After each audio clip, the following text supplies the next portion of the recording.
What's up everyone, welcome back to another video. Game week 31, first half of it is just about to finish. I'm recording at about full time of the West Ham Everton game, so if there's a very late equaliser for Everton then I won't know, and before the Tottenham versus Newcastle game. But we're not here to talk about the previous game week, we are here to talk about and look ahead to the upcoming game week 32 deadline. First thoughts, first transfer plans of what I'm thinking to do with my team this week going into game week 32 in a week's time. As you can see down below, may have one free transfer, but I do still have 2.1 million in the bank. I do still have a lot of chips left to play in my bench boost, my free hit and my wildcard as well. So if you are unaware, I'm planning to play my wildcard in game week 34. So when I'm thinking of transfers, I am only thinking about potential replacements who would be good for game week 32 and game week 33, not longer term, because that will be covered in a separate video where I look at transfer targets for you guys. But here I look and talk about what I'm going to do with my team, a little bit of strategy and everything like that. So 34 wildcard, which means I am very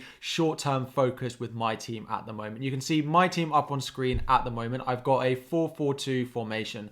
Pope in goal. My transfer in for game week 31 continues to start in goal.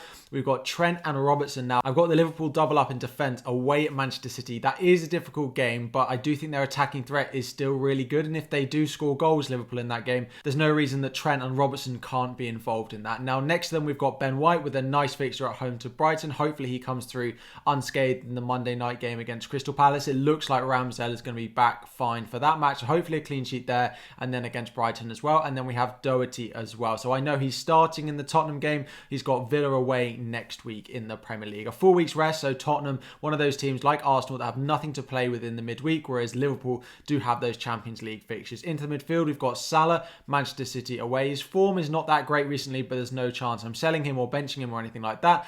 Barnes, Kulusevski and Saka in there. So quite a good midfield. I'd hope for some points from them. Barnes did disappoint so far in game week 31 against Manchester United, but it was on paper a more difficult fixture. Kane and then Weghorst up front. Now this does mean that on my bench, I've currently got Odegaard, who has Brighton at home. Now, he's been pretty frustrating. If you've watched any of my videos recently, you'll know that I've not loved owning him. He's got one return in the last 9 game weeks and he's on my bench. This is before the Crystal Palace game, of course. Watkins, who I actually benched last week when he got 9 points again in game week 31, but he's on my bench again here because he does play against Tottenham. And finally, Amati, because it looks like he has lost his place in the Premier League. Given that they do have Europe, there is a chance that he comes back in occasionally, but this is where I am. Now, I look at my team and I'm really I think my team looks very, very strong going into this game week. There's not that much I would like to do. However, if I don't use one this week, I'll have 2 free transfers going into game week 33 to bring in players for the double game week, and then of course wildcarding in game week 34. Now, the only player that I really look at this and think I don't have is Reece James. Now, they did lose to Brentford in game week 31, Chelsea, but he came off the bench. He did look involved. I do expect a bit of a bounce back. They play Southampton in game week 32, which is a good fixture for him, so he could definitely start in my team over the one of Trent or Robertson in my team if I decided to do that. So I am looking at as a potential move, but I can't go up from Amati to Reece James, which is a bit annoying. I'd have to sell one of Trent or Robertson, who I do have some value tied up in. If I look in elsewhere in my team, there's not that much more that I want to do. I'm not a fan of Watkins and he doesn't play in game week 33. They have a blank game week when there are doubles, so I could look to bring in a potential striker replacement for Watkins.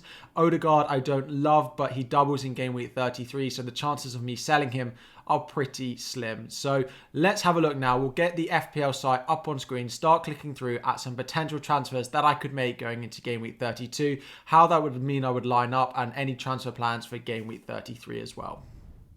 So we've got my team up on screen now, and as I said, what I would have loved to have done is just taken out Amati, brought in Reece James, and it would have allowed me to bench one of my Liverpool defenders against Manchester City this week and play James against Southampton. However, I'm 0.2 million short. We know how painful it can be when you are just short of the transfer, so I can't do that. Amati is going to have to stay in my team. Now, I could do it in replacement for either of Robertson or Trent. Now, I have so much more value tied up in Trent. You see, Robertson I bought at 7.2 and he's only risen to 7.3 million now. So there's no real benefit to me keeping him apart from 0.1 million. So I could do James in for Robertson. That is definitely one thing I'm considering. And the other thing that I could look at is going and selling Ollie Watkins, who doesn't have a fixture in game week 33, and bringing in a forward in his place. Now, in order to decide what forward I could potentially look at, we're going to have a look at Fantasy Football Hub's fixture ticker just to see who's got the best fixtures over the next couple of game weeks. Now, if I filter to attack, and then I've just got the next 2 game weeks in there. Newcastle comes out on top,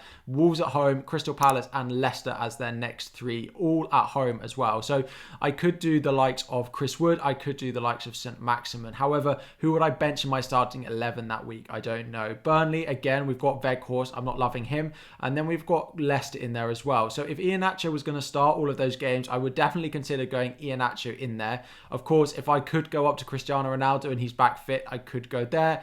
And then Southampton again, I could go for the likes of Che Adams or Broja, but they've got Chelsea this week, so I'm unlikely to go there. And then Arsenal, I already have triple Arsenal. So up front, the ones that I'm really looking at are Iheanacho of Leicester if he keeps his place, or potentially going in on one of the Newcastle guys, unless I can free up money in order to go and get Cristiano Ronaldo. However, I do think Iheanacho makes a lot of sense. Given he did score again in game week 31 against Manchester United, he could come in again. He would double up with Barnes, but he has looked good, and I do rate him a lot when he plays. I'd have to wait and see the Europa League matches to see if he gets a start in that one and whether I think he's likely to play.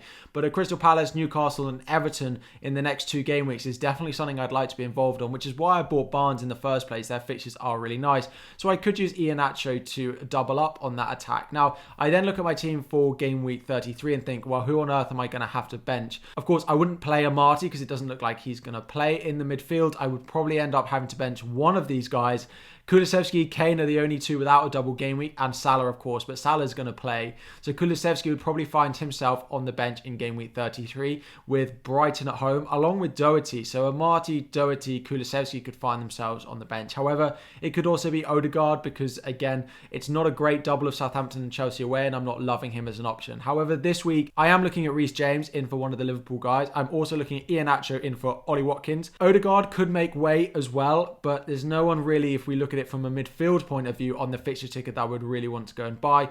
Fraser I could go and get. I could go and get Willock. I could go and get Maddison in the Leicester midfield. So we'll keep an eye on that. Odegaard could go, but I don't think I'll use more than one transfer. I've taken a lot of hits recently, so I think one free transfer, it will either be Robertson to James, Odegaard to Maddison, maybe Willock, or maybe Fraser, and then Ollie Watkins to Iheanacho. But probably favouring on the side of caution and just going in and rolling my free transfer just to focus on game week 33 next week.